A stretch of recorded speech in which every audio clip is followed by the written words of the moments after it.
What's happening, homies? What's happening? It's Colin here. I just wanted to do a quick recap of the abundance experiment so far. So I've been doing this for about 5 months now, a little bit over 5 months. And the way it started was that I didn't really have a whole lot of income coming in, and I wanted to create not only a state of abundance, but an experience of abundance financially and the rest of the areas of my life.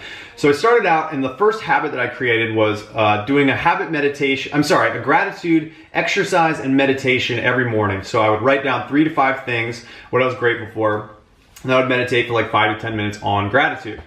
And lo and behold, within like 30 days of starting this out, my financial situation literally transformed, and my average income just shot up through the roof, and I was learning stuff, and I had all this potential for more income, and it was fantastic. I was kind of like on top of the world. So the first thing that I did right was that gratitude experiment. The second thing I did right was give myself abundantly to this new client that I was working with, and I was just giving everything, and I was so excited, and I had an abundance to give, even though I kind of sucked at what I was doing in the beginning because I was just learning.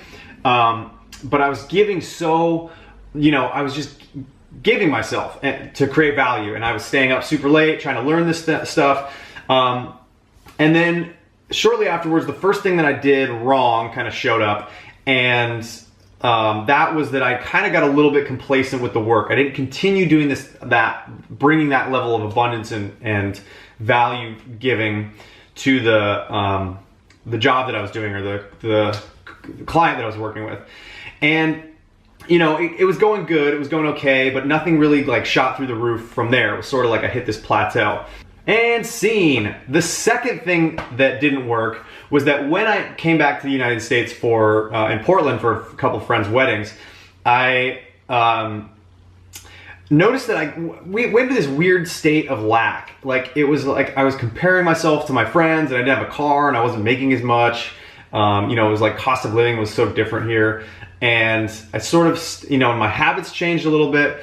And then all of a sudden, the ultimate opportunity showed up. It was like the ultimate blessing in disguise, kind of. So basically, my income got cut off. However, I was given a couple of clients that I was working indirectly on their projects, so that I now have the potential of earning a chunk of money that I make for them. So no income, however, huge potential for earnings. So looking back on that's kind of my experience of thinking that my reality or the universe is really testing me and being like, all right, so you want to live abundantly? Let's see if you can do it. And at first I failed miserably. I totally failed. This is the other thing I did wrong, was that I went into a major state of lack. I stopped, gratitude experiment. I was like kind of panicking and was like, oh no, how am I going to find income? What am I going to do?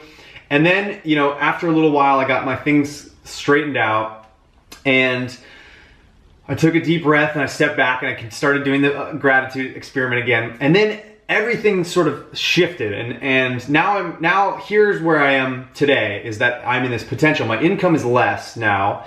However, I am in this experience of excitement and adventure, and this potential for my income to be totally abundant. And here's the thing, is that I'm not so dependent on the income. I've actually had this shift in my perception of my reality, which is that I now see things as an adventure. So I understand my mission, which is like, I know that I want to create value through my marketing, and I know I want to create tons of value through my marketing business, and also through lifestyle design business as well. And those two are kind of interconnected, and just sharing that kind of stuff. And I know now that I know my mission, it's kind of like become this adventure where I no longer compare myself of how much lack I have. There's no focus on my lack. It's like the adventure is fueling this passion, because even though I might look on paper like I'm not doing nearly as well as like some of my friends who work 9-to-5 jobs, I have all this freedom, and I'm doing exactly what I want to be doing. And I know at my core that I'm creating value, and I'm also learning how to create more value for people. And I think that's the most important thing of this abundance experiment. So coming away with that, in summary, again, it was like, remember, so if you want to do this at home, it's gratitude was the the first one, starting to shift into a place of gratitude and started seeing abundance and ignoring lack. Also giving value, giving tons of value to people, and any job that shows up, giving as much as you can. And I wish that I would have done that the whole time instead of kind of wishy-washy. It's harder than it looks, but if you can do it, awesome. And then the third thing is that reality will probably test you in some way and say, okay, income goes away, but here's an opportunity. I mean, I don't know if it works that way for everyone, but that's how it's worked for me. And so now I'm in this place of like, okay, here's the next challenge, let's go. And so anyway, thanks for watching. Just wanted to keep you informed and tuned in to the Abundance Experiment. And I'll see you later.